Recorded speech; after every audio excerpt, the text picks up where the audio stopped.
21 তারিখ সোমবার ভর দুপুরে সূর্য মাথার ওপরে ক্লাস চলছে রাজধানীর মাইলস্টোন স্কুল অ্যান্ড কলেজে। হঠাৎই ছিন্ন ভিন্ন সবকিছু। বাংলাদেশ বিমান বাহিনীর একটি প্রশিক্ষণ যুদ্ধ বিমান যান্ত্রিক ত্রুটিতে আছড়ে পড়ল স্কুল ভবনে। মুহূর্তেই স্কুলের মাঠ রূপ নিল মৃত্যুপুরীতে। শিশুদের মৃত্যু আর আহাজারিতে ভারী হয়ে উঠল চারপাশ। যাদের জীবনের পাতায় তখনও লেখা হয়নি সাফল্যের গল্প, ছিল কেবল সফল হওয়ার হাতছানি। ভয়ঙ্কর ওই দুর্ঘটনায় শিক্ষার্থীদের সঙ্গে প্রাণ হারান বিমানের পাইলট, স্কুলের শিক্ষক, স্টাফ, অভিভাবক সহ আরও অনেকে।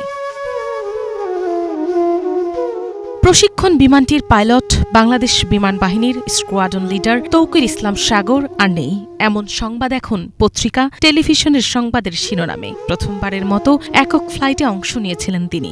16 ফ্লাইটের নিয়ম অনুযায়ী সঙ্গে ছিলেন না কোনো কো পাইলট, ছিলেন না কোনো ইনস্ট্রাক্টর। আকাশে ওড়ার স্বপ্ন ছিল তার শৈশব থেকেই। সেই স্বপ্নের বাস্তব ছোঁয়ায় দিন ছিল সেটি। কিন্তু কে জানত ট্রেনিংয়ের শেষ ধাপটি ছিল তার জীবনের শেষ অধ্যায়। তৌকিরের একক ফ্লাইটটি ঘিরে রাজশাহীর উপশহরে তখনও উৎসবের আমেজ। সুসংবাদের অপেক্ষায় ছিল গোটা পরিবার। ছেলে একা উঠছে, কিন্তু কিছুক্ষণের মধ্যেই এলো সেই ভয়ঙ্কর খবর। ছেলে উঠছে ঠিকই, তবে উড়ে চলে গেছে না ফেরার দেশে। বিমান বিধ্বস্ত হয়েছে শিশুদের স্কুলে।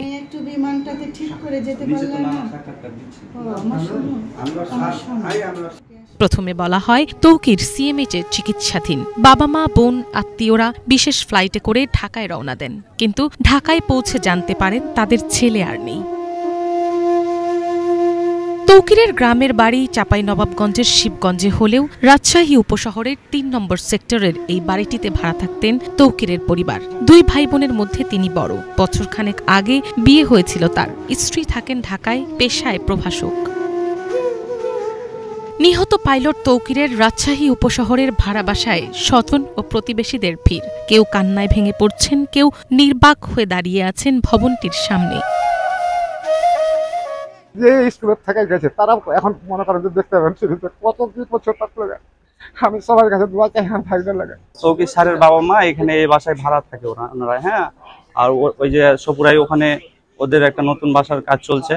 তৌকির স্যার তো ওখানে ঢাকায় থাকে তার স্ত্রীকে নিয়ে। উনি খুব ভালো মানুষ, এত ভালো যে মানে বলে বোঝানো যাবে না। তৌকির চলে গেছেন, কিন্তু তার স্মৃতি রয়ে যাবে বাংলার আকাশে বাতাসে। পুরো দেশের হৃদয়ে আজ কেবলই শোক, দীর্ঘশ্বাস আর অনাগত ভবিষ্যতের প্রতি এক প্রগাঢ় অনিশ্চয়তা।